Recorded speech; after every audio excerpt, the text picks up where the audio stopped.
Welcome back. We are continuing the journey from Tommy's Power Ranger storyline from being the Green Ranger to the White Ranger. We have gone over Tommy's official exit as the Green Ranger, and now I want to take a look at Tommy's return to the series as the White Ranger. The thing is, when this two-parter about a new White Ranger was coming, people didn't know who it was going to be. The show had slowly been introducing side characters like Zach's cousin Curtis and Richie, creating candidates to become the White Ranger in case JDF couldn't come back. And it did look like he was gone for a bit when he filmed a test pilot for VR Troopers, a show which took stock footage from Metal Heroes, another Japanese show. Of course that didn't happen, and it was for the best because this two-parter is awesome. Fun fact for you, this was also one of the first two-parters I ever saw in Power Rangers. I remember renting out this VHS from the video store all the time. Yes, I know, some of you don't know what a VHS is. It's an ancient form of streaming, only you needed a box to watch it. With all that said though, my name is Rocko from Reamlore, and let's dive in. By the way, if you're enjoying this video, make sure to like and subscribe. We upload videos just like this one on our Reamlore channel. We upload a great new video every Tuesday, Thursday, and Friday at 3 o'clock, so be sure you're subscribed with that bell pressed to get notified when we upload. White Light Part 1. This episode opens with Bulk and Skull at the youth center asking where their sandwiches are for their mission to find the Power Rangers. Kimberly skips into the youth center super happy because as she tells Billy and Trini, Tommy is coming back at the end of the weekend. They set off to find the other Rangers because they want to plan a surprise party which piques Lord Zedd's interest. Yes, he wants to throw Tommy an even better surprise party to upstage the Rangers, which will demoralize them. Good work, Zedd. Kidding. Lord Zedd's actual plan is to bring them all a different surprise, Tommy's farewell. Meanwhile, at the park, Jason and Zach are playing toss around with a bunch of other kids, including Curtis. And I didn't mention it earlier, but Richie was also at the youth center, both sowing the seeds for a potential new Ranger. Kimberly and the others show up and tell them that Tommy is coming home as Zordon tells Alpha they need to go to the hidden chamber to complete a secret mission. Zordon teleports out as Alpha leaves through a side door, excited about something. After they leave though, the command center powers down. Zedd takes note of this, explaining the morphing grid is a balance maintained by the constant struggle between Zordon and himself, which is interesting. I haven't really talked about the morphing grid or explained what exactly it is because even the show is kind of vague about what it is, so I'll explain it as best as I can. From what we know, the morphing grid is a multiversal biofield of energy, which connects the lives of every living being in the multiverse. People can access the grid from different points with technology, and that creates different Power Rangers. The grid itself usually takes different shapes, but it is usually represented by a green stream of energy. Of course, this is the explanation developed through 30 years of Power Rangers shows and comics. I don't think they had a clear view of the morphing grid here. Maybe they were implying that good and evil keep the balance of power, but it's just a throwaway line. Back to the story, Zedd says he doesn't care about why Zordon is gone, just that the Earth is weaker now without him around. He says that now is the perfect time to retrieve the former Green Ranger so he could join them and take his place as heir to Zedd's throne. Zedd creates a very powerful monster from a fist statue and gives it the menacing name of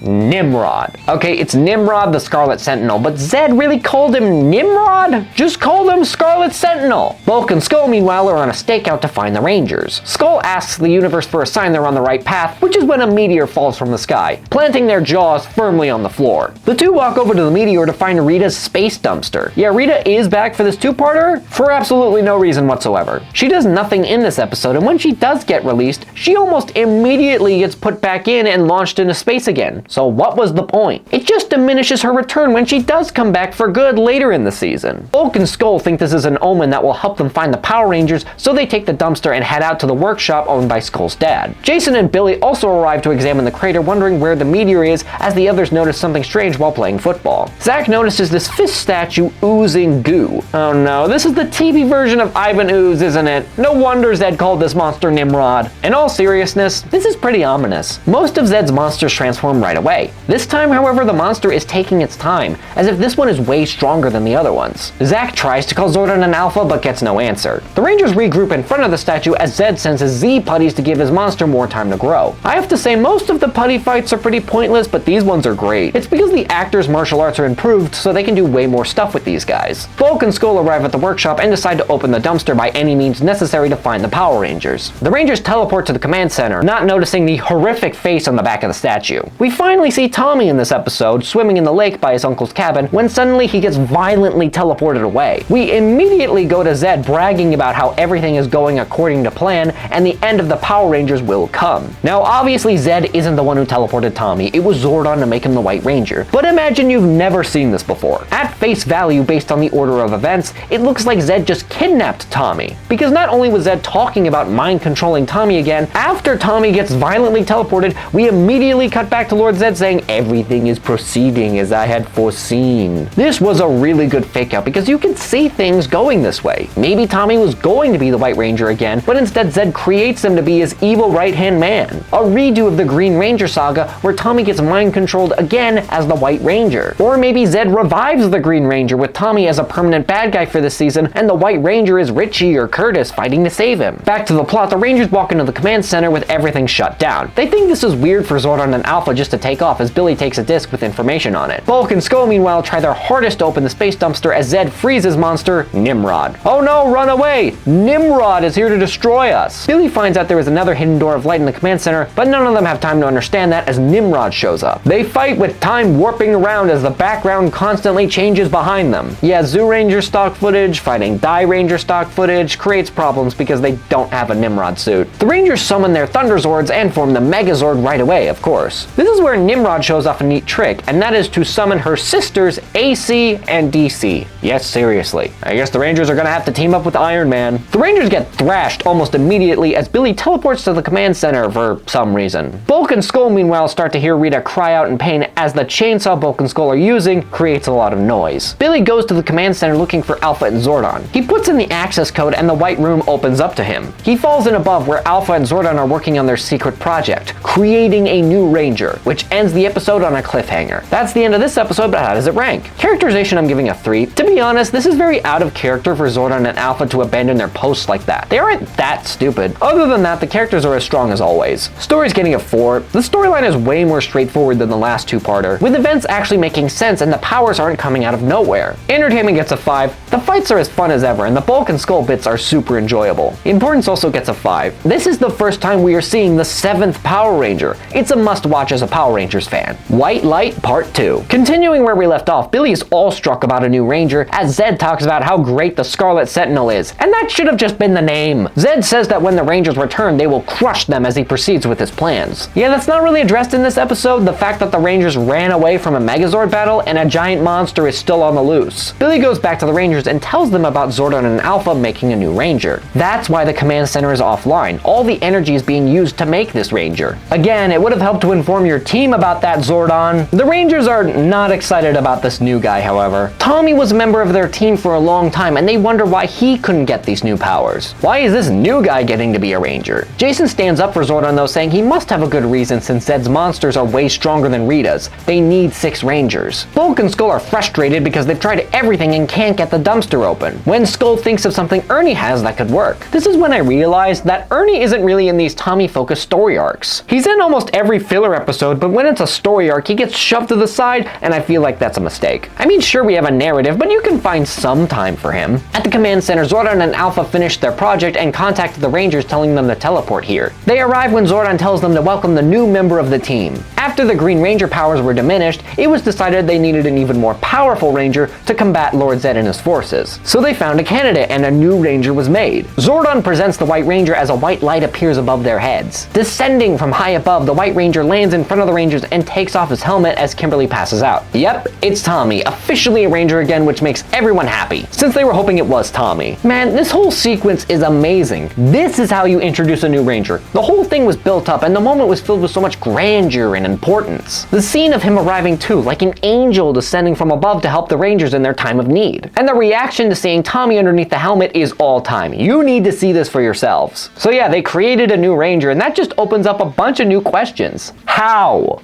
How can they create a new Ranger? Can they just create Rangers on the fly? If they can, why hasn't Zordon built a frickin' army? If they've had it the whole time, why wait until now to use it? Did they find it somewhere? Why are they doing this in secret? Why did they assume Zed was just going to take the day off? This is the only problem with this two-parter for me. We never get an explanation as to where these powers came from or why they are so special. I mean, they would later explain where the power coins come from, but that didn't answer why Zordon and Alpha waited this long to use the White Ranger. The Boom Studios comics picked up the ball, however, as they gave a story filling the hole. I won't go into it too much, but basically Zordon sent Tommy on an epic quest to find the White Ranger powers. They have the strongest connection to the Morphin grid and gave Tommy the potential to be the strongest Power Ranger. He finds it, brings it back, and the rest is history. All of that to one side for a second, can I just say this was a brilliant thing to do on the creatives' part. While they botched the evil Rangers idea, the Green Ranger to White Ranger transition flew off without a hitch. First off, they burned through all the Green Ranger footage and were moving on to Die Ranger, who had a 6th Ranger, which which looked very similar to the Zoo Rangers. So you could use stock footage with him and save some money. Making Tommy the White Ranger was absolutely the right move. Now we can continue his story, make him a permanent member of the cast instead of a guest star, and let's be honest, he was the absolute best pick to keep around. Tommy walks over to Kimberly on the floor, who is incredibly happy to see him back, and gives him a hug. This whole scene is such a feel-good moment. For this whole season, the Rangers and us, the audience, have been extremely worried that Tommy would lose his powers and we'd never see him again. It looked like that for a while after Green No More, but this scene with everyone welcoming back Tommy is an iconic moment. This great moment is then undercut by something really weird. Zordon telling Tommy he is the new leader of the Power Rangers. What? Jason is the leader of the Power Rangers. We just had an episode where Zordon said he has great leadership skills. He has been leading the team since the very first episode. Why is Tommy suddenly the leader now? This comes straight out of nowhere. Up until now, Tommy has been a supporting ranger, not showing any leadership qualities. So what is this all about? Now maybe it's because he's the strongest ranger, but strength doesn't relate to leadership skills. In the Boom comics, they explain this as Tommy needing to grow stronger as a ranger so the white light can flourish, since it has the best connection to the Morphin grid. Here though, nothing. Jason doesn't care for some reason, as Zordon says he kept this a secret to stop Lord Zed from interfering. Zordon, the Rangers wouldn't have blabbed about this. Zed's the enemy! Zordon says that Tommy was the obvious choice to be the White Ranger because of the many times he demonstrated his willingness to protect the world, and that these powers can never be corrupted by evil. Alpha also says he has the new White Tiger Zord and will control it with a sword called Saba, who has a personality and controls the White Tiger Zord. Zordon also mentions him being the leader again, and again, nobody reacts to this. It made me realize that this was probably added in post-production by the creative team after Austin, Walter, and Trang left the show,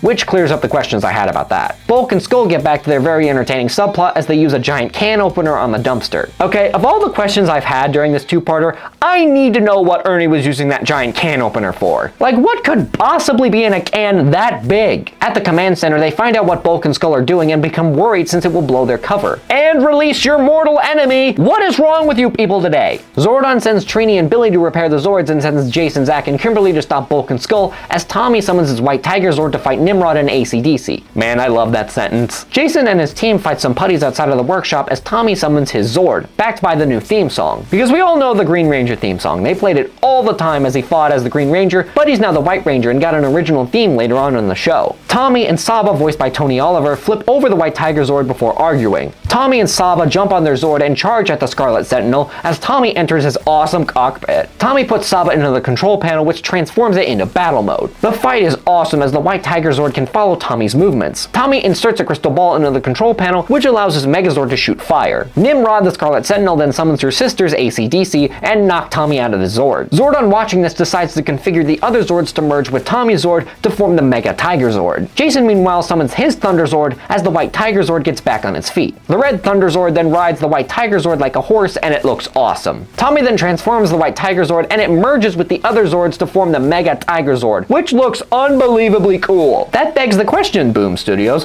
why has this version never shown up in the comics? It is really cool. The Mega Tiger Zord thrashes the trio before sending a flaming Firebird their way, destroying the sisters and giving a hearty handshake to the Red Thunder Zord. Bulk and Skull collapse on the floor from failing to open the dumpster, but it turns out they succeeded as Rita climbs out of the dumpster, still small. Bulk and Skull pass out as the Rangers show up and put Rita back in her dumpster. Trini and Kimberly then slap Bulk and Skull awake, convincing them they were dreaming, as the other Rangers send Rita back into space. Guys, you have her trapped. Wouldn't it be easier to destroy her or at least seal her away forever in the command center? If she escaped once, don't you think she'll do it again? At the youth center, they all celebrate Tommy being back as Richie and Curtis show up, realizing they have become completely superfluous now that Tommy is the White Ranger. Yeah, I'm not even kidding. After the three Rangers leave the show, we never see these two again. Curtis was Zack's cousin and Richie was a sort of love interest for Trini. So without those Rangers or the White Ranger mystery, it was bye-bye for them. The episode ends with Bulk and Skull getting cake smashed into their faces, as Tommy is thankful some things never change. Characterization, I'm giving a 4. Not much to say, everyone is super strong apart from Jason being perfectly okay with Zordon declaring Tommy the new leader. The story, I'm giving a 3. Minor things hurt the story, mainly in how they just have a new Ranger lying around and never explain how they got him. Entertainment, I'm giving a 6. This is extra fun with all the White Ranger stuff, exploding, fight scenes, the Power Ranger special stuff. Importance gets a 5. Do I need to explain? This was Tommy coming back as the White Ranger and the first Ranger to have 2 different Ranger suits. This is a must watch. Despite minor gripes I had with these episodes, I thought they were all amazing and standout episodes of Mighty Morphin you should check out right now. I mean it, 30 plus years later and they are still really fun. Great action, likable characters, stories filled with tension, and it really cemented Tommy Tommy as one of the best Rangers ever. Thank you all so much for watching. If you like this video, make sure to hit that like and subscribe button, and I'll see you all later.